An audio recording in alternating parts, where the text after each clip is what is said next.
the emphasis on local currencies, on national currencies being used in trade, I think the number was something like 90% of trade between BRICS countries is happening in their own respective currencies. That is very significant. And I think it's emblematic of a larger problem that the US sees with BRICS is that de-dollarization, this move toward independent economic and financial development amongst themselves, is not only such a huge response to the weaponization of the dollar and the US empire as a whole, but it fulfills a process that has gone through a lot of bumps, but is still going on, which is full independence for the global south from their former colonial and imperial masters or their current imperial and colonial masters. That seems to me the big problem that BRICS poses. Yeah, I was very glad to see that both Lula and Anwar of Malaysia mentioned colonialism and decolonization. And Anwar Ibrahim, the Prime Minister of Malaysia, gave a very interesting speech. And I was actually pleasantly surprised by how pretty revolutionary it was. Again, he invoked the legacy of the non-aligned movement and the Bandung Conference.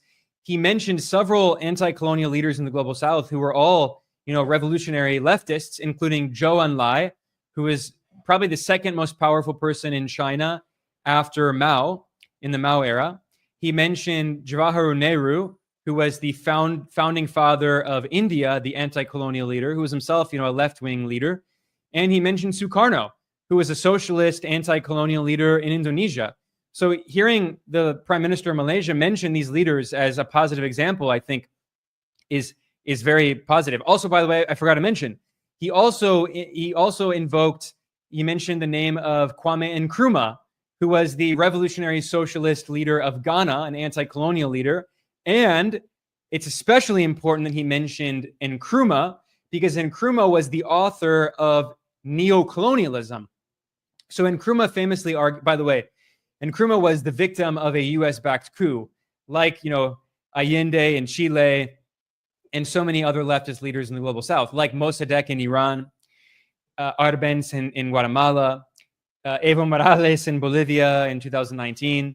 So anyway, Nkrumah wrote this book, Neocolonialism, in which he argued that after the end of formal political colonialism by the European powers, there was a system of neocolonialism in which the Western colonial powers still controlled the global financial institutions and trade with their former colonies, and they basically controlled the economies of many of these countries in the global south because even though they kicked out their colonial masters, their economies were underdeveloped, they were not industrialized, and they were reliant entirely on trade with their former colonial masters. And in the case of West Africa, which is where Nkrumah was from, it was especially important because France controlled the currency of West African countries in the CFA franc system, which was previously, the name of it was the Colonia France-Afrique, literally colonial. That was in the name, and they renamed it. They changed it, but it's a colonial currency. And still today, in Western Africa, there are several countries that use this French currency controlled by France, even though France itself doesn't even use the franc anymore. France uses the euro. So when we talk about neocolonialism, it's not just a hypothetical. It's not just theoretical. Neocolonialism is deeply embedded in the structure of global capitalism, of international financial institutions that the US dominates, like the IMF, like the World Bank, which we've been talking about. So BRICS is about transforming these international financial institutions and creating true multilateral financial institutions so they can decolonize the global economy so you can actually have true decolonization. So I think hearing Lula and Anwar talk about that, I think that was very important because it makes it clear that this is one of the key missions of BRICS, following in the footsteps of the non-aligned movement. BRICS in their 2025 summit declaration made a number of statements that were significant. There was a statement condemning Ukrainian attacks on Bryansk, Kursk, and other regions of Russia. There was also condemnation of the attacks on Iran by Israel, but of course with US backing. Of course, there was the declaration of a full and unconditional ceasefire in Gaza. The major countries leading BRICS, Russia, China, now Iran as a newer member. But despite all of the disagreements that these countries in BRICS might have, I mean, we have China and India at the table with major disagreements, and you have all these BRICS countries with very different political systems, political orientations. They were able to agree on, I think, pretty significant points that are maybe being understated, but might speak to some of the fear that the U.S. has of BRICS uniting more and more the global South against these endless wars. Yeah, it's absolutely right.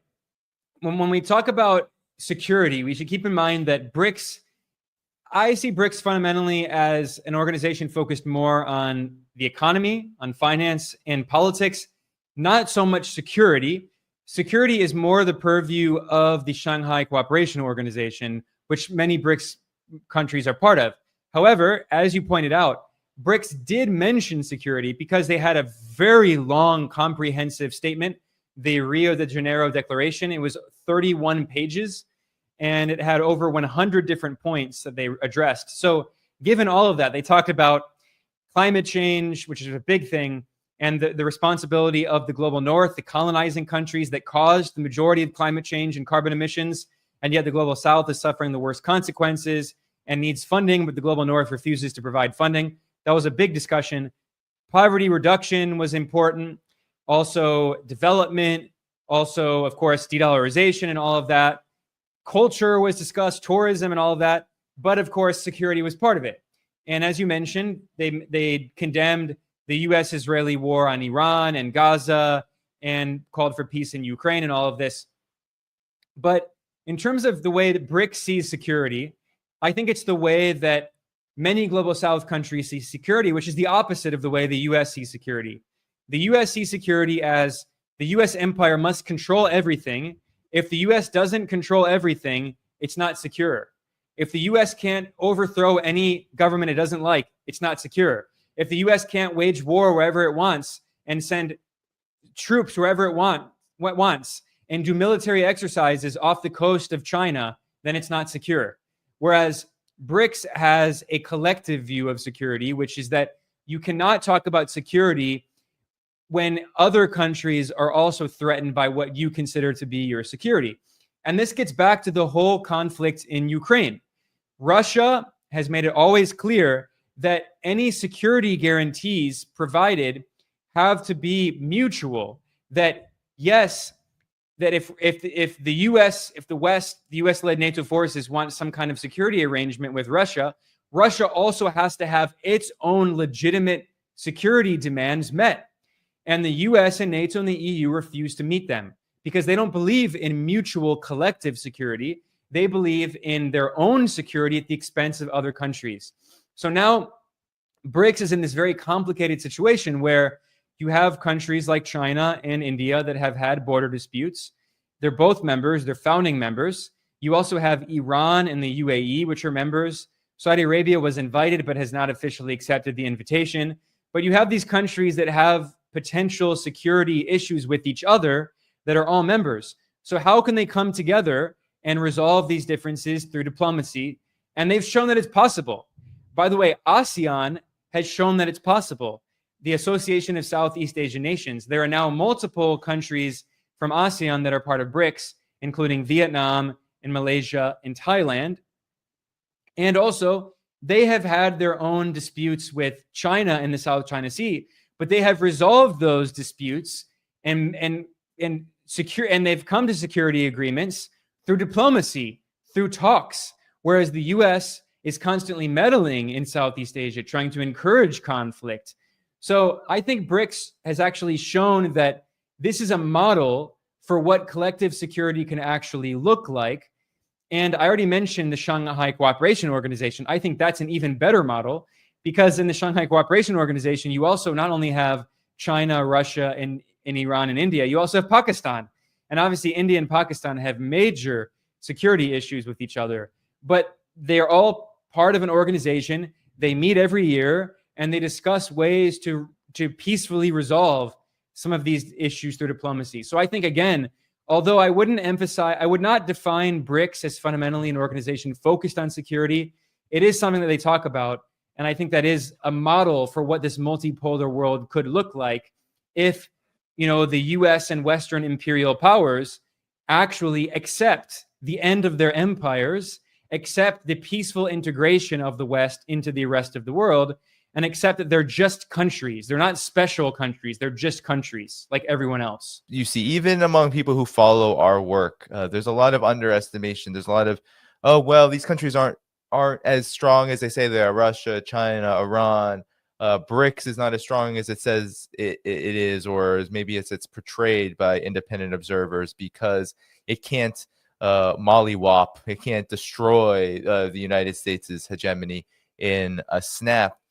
But I think what I've always argued, Ben, and what I see BRICS doing, and of course the rest of the multipolar world doing, is that by building these blocks of development, the path toward independent development, one that can exist right now and grow in significant ways, whether it's de-dollarization, investments independent of the US dollar, mutual trade networks, all of these new independent institutions not reliant upon U.S. and Western interference. All of this builds the blocks for real, not only a real kind of security, but also a real legitimate chance at what China talks about, common prosperity. There's actually a chance if these blocks are built and these paths are built, and the response against them by the United States will only heighten that conflict, will only heighten those contradictions, which then of course lead to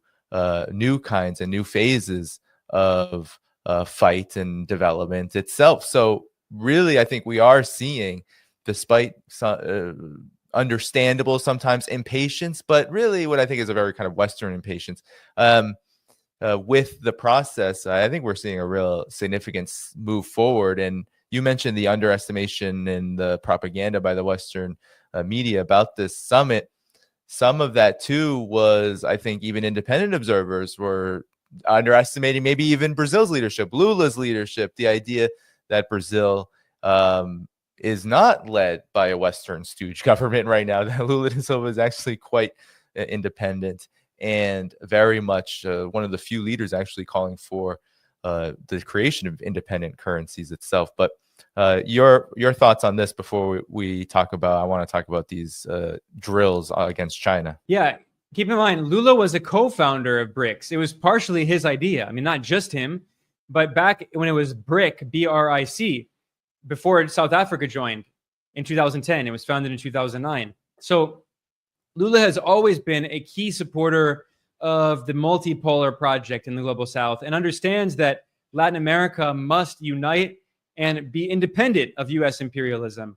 Now, he has to be very careful. Anyone in Latin America has to be very careful, because if not, they'll end up like Cuba, under a brutal, suffocating U.S. blockade, facing coup attempts and sanctions and all of that. They have to be or Venezuela. I mean, the brutal blockade against Venezuela, trying to destroy the Venezuelan economy. So obviously, you have to be very careful in Latin America, and Lula is. He's not Fidel Castro, but he's always been a strong supporter of Brazil, working with other countries in Latin America and Africa and Asia to build a more multipolar world. And the fact that Brazil over time has deepened its economic integration with China and is less and less dependent on trade with the US has made it a little more possible for him to stand up even more to the US, even than before. This is his third term as president. Unlike compared to, say, Mexico, right? 80% of Mexico's exports go to the US. 80%. I mean, that's a level of dependency that doesn't exist anywhere else in the world other than Canada, right? And look how the US treats Canada. Trump is talking about annexing, colonizing Canada. So Mexico has to be very, very careful. But even that said, the current Mexican government is completely sovereign, non-aligned in its foreign policy. It has a left-wing, anti-colonial government under President Claudia Sheinbaum. She's been very impressive. And the previous president, AMLO, Andrés Manuel López Obrador, they were both very impressive in how they were balancing carefully their relations with the US and the Global South. And the fact that Lula invited Mexico to participate in the BRICS summit as an observer, and President Sheinbaum accepted the invitation and sent Mexico's foreign minister, De La Fuente, that is a very important symbolic move that shows to the US that even a country like Mexico, that is more dependent than any other country on earth on trade with the US. Even Mexico is telling the US, you have to stop bullying everyone and treating us like colonies. We are not colonies. We are independent, sovereign countries. Now, another quick point here. You were talking about security, and this is related. Another point that I wanted to mention that I forgot to mention is that I talked about the Shanghai Cooperation Organization, which is not a military alliance at all. Obviously, it's not, because you have India and Pakistan are both members. But BRICS is even less so. It's never going to be a military alliance, ever, in a million years. It's not what it is. And I think it's important to look at, when we're talking about the decline of U.S. imperialism in a multipolar world and what the multipolar world could look like, there are different possibilities. There's a multipolar world like World War I, where you have a lot more war and conflict. But there's also the kind of multipolar world that is envisioned by BRICS, by Brazil, and by China, which could be potentially a more peaceful multipolar world without imperialism. And I think China actually has shown what that could look like, because China is not a member of a military alliance. And even though we've talked about this, you and I, Denny, even though China and Russia have the best relations they've ever had in their history, and they say it's solid as a rock, and they always reaffirm that, they do not have a military alliance. China does not have a military alliance with anyone, and China does not refer to its partnership with Russia as an alliance. It's a comprehensive strategic partnership. And I actually really I think China and also Vietnam and ASEAN countries can be a good model for what the multipolar world could look like, including also in terms of security, right? Because I mentioned that in ASEAN, they have border disputes in the South China Sea, right, with their different islands and stuff. Vietnam, I think, has a very sensible policy of the 4 no's, where Vietnam says it will not join a military alliance, it will not engage in a war against another country, it will not allow foreign countries to build military bases in Vietnamese territory, and it will not join in a form of military alliance. It has a non-aligned foreign policy. Like, I think that is a very sensible policy that many countries could be able to pursue. And China basically has the same thing. It isn't called the 4 no's, but that's what Vietnam calls it. It's basically the same policy. And I think BRICS, if you looked at their philosophy, I think it's basically a very similar philosophy based on non-interference and non-alignment. And I don't think the U.S. will pursue that unless there's a revolution in the U.S., which it's desperately needed in the U.S. as a revolution. But when we're talking about BRICS, I just wanted to highlight that point that I had forgotten to mention, and what you said there reminded me of that there is a model for what the future of international relations and conflict resolution could look like. And I see the seeds of that in China and Vietnam, and they're very sensible models. And Brazil, more quick point. And Brazil, Latin America, by the way, has declared itself a region of peace, a zone of peace. And the only violent conflicts in Latin America that we've seen in the past century have been U.S. conflicts, U.S. fueled wars. The U.S. invaded Panama, the U.S. invaded Grenada, the U.S. supported the contra-terrorist death squads in Nicaragua, the U.S. supported the violent drug war in Mexico, the U.S. supported the violent drug war in Colombia, and there was a very low-level civil war in Colombia that was sponsored by the U.S. through Plan Colombia that would have ended without U.S. support. It was basically a war against the left in Colombia. But in terms of these are internal conflicts. Obviously, the drug war in Mexico has been horrible and very violent, and the U.S. bears a big role in that as well. But I'm saying that there haven't been interstate conflicts in this region. It's a zone of peace, and Latin America has always emphasized that it's a zone of peace and resolved their disputes diplomatically, like Southeast Asia. So it's possible for this to happen. It's not like some utopian vision. The problem is imperialism. You cannot have peace that coexists with imperialism. And BRICS is making that very clear as well. A lot of talk about during the Iran-Israel 12-day war, whatever we want to call it, really the U.S.-Israeli aggression against Iran. There was a lot of fear, and I think some of that stoked by we could call our enemies, and even some of our friends were talking about how, okay, China, Russia, they don't do enough to help Iran. Iran doesn't do enough to help themselves by aligning more with Russia and China militarily.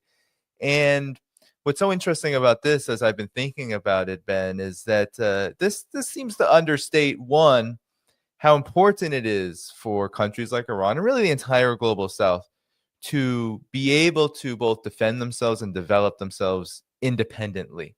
And that this Cold War mentality that is over a century old is one that is very much rejected by especially the leaders of the multipolar world, but really the entire global South at this point. That's probably one thing that almost everyone could agree on within BRICS, for example. And then it does understate, too, how much it matters for countries like China, for example, to stay out and not interfere in the affairs directly in other countries, but yet do very helpful and useful things, which probably saved Iran and has saved Iran in these many years of war, economic war with the sanctions. And now we just saw one of the most aggressive attempts to militarily defeat Iran. If it weren't for example, its huge economic relationship with China, if it wasn't for all of the assistance diplomatically, militarily,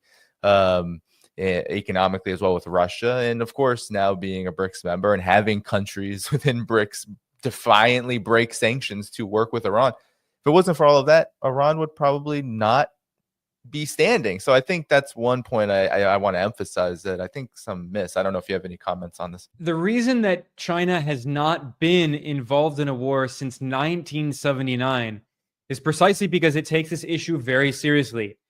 China does not join in military alliances because that could drag China also into war, right? And it makes the possibility of war sometimes more likely. Look at NATO. There's this idea that supposedly NATO was to prevent war. NATO is just, it's a force of war and imperialism. They destroyed Yugoslavia. They destroyed Libya. They're destroying Ukraine. They're preparing for more war with Russia. I mean, it's crazy. You listen to all these people in Europe saying as if Russia's going to like march into Paris. It's absurd. So China, by being non-aligned, by not having military alliances, it's one of the ways it's been able to not be involved in a war since 1979. The U.S. is at war every year.